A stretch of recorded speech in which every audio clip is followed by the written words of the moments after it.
करीन की आंखों में आंसू देखकर लियन कंफ्यूज थी कि करीन क्या हुआ, मैंने तुम्हें हील किया उस वजह से तुम रो रहे हो। करीन लियन को एक चेयर पे रखता है और बताने लगा कि मैं ल्यूस का हॉली स्वॉर्ड हूँ। मेरे पर्सनल इमोशंस जो चाहते हैं वो मैं नहीं कर सकता और मुझे हमेशा ल्यूस का वफादार रहना है, सिर्फ ल्यूस की ही साइड रहना है।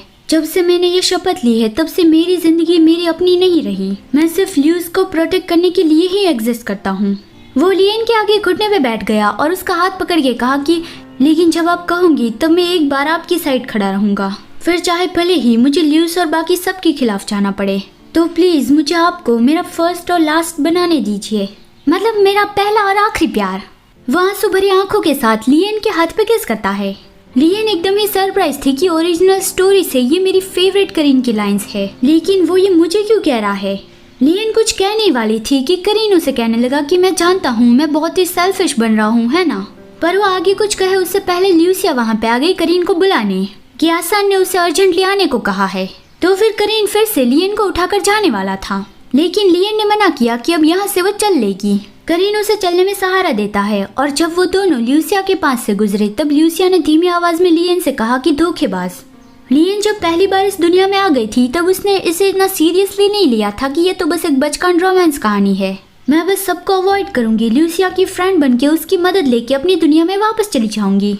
लेकिन फिर वो कहानी के कैरेक्टर्स से मिली तब उसे रियलाइज हुआ कि उसने जो सोचा था वो करना कितना मुश्किल है। अब उसे कुछ समझ में ही नहीं आ रहा है कि अब मुझे क्या करना चाहिए। फिर अगले सीन में वो लोग उस दरवाजे के बाहर पहुंच गए जिसके अंदर से बहुत ज्यादा रोशनी निकल रही थी। हाई लेवल के प्रीस्ट ने उसे टेम्पररी सील किया था, तो फिर अभी उस सील को हटाकर उस दरवाजे को खोलने वाले हैं। ल्यूसिया के अलावा बाकी सब ने अपनी आंखों पे पट्टी लगाई हुई थी, क्योंकि अगर वो लोग बिना पट्टी के सोला को देखेंगे तो वो लोग अंधे हो जाएंगे, मतलब तेज रोशनी की वजह से। दरवाजा खुलते ही तेज रोशनी बाहर आने लगी। आसान ल्यूसिया से कहता है कि ल्यूसिया क्या तुम्हें भविष्यवाणी सुनाई दे रही है? अभी सोला तुमसे ही बात करे होंगे तो तुम्हें जरूर ही वो समझना है, खुद को शांत कर लो। लेकिन ल्यूसिया की हालत खराब हो रही थी। वो कहती है कि मुझे नहीं पता, मुझे काफी सारी आवाजें सुनाई दे रही है। ल्यूसिया को सिर्फ कुछ शब्द ही समझ में आए कि बेसमेंट, नीचे जाओ, उन्हें बचाओ, और वो बेहोश हो गई। तो आसान उसे संभालता है और प्रीस्ट से कहता है कि हमें यह दरवाजा फिर से बंद करना होगा। लेकिन देर हो गई थी, वो रोशनी और ज्यादा ही ज्यादा बाहर निकलने लगी थी। तभी लियन अपनी आंखों पर से पट्टा हटाकर सोला की ओर जाने लगी। कारीन वरीडली लियन को रुकने के लिए कहता है और आसान शॉक्ड था कि वो रोशनी आगे बढ़ना रुक गई। उसने सोला को जो कंट्रोल से बाहर था उसे शांत कर दिया। उसे यकीन ही नहीं हो रहा था कि आखिर ऐसा कैसे हो सकता है।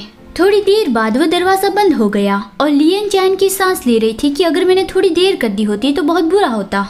करीन वरीडली लियन के पास भाग के गया कि लेडी लियन, आप ठीक तो हो, आपको कोई चोट तो नहीं लगी? और आसान कहता है कि तुमने ये कैसे किया, तुमने सोला को शांत कैसे किया?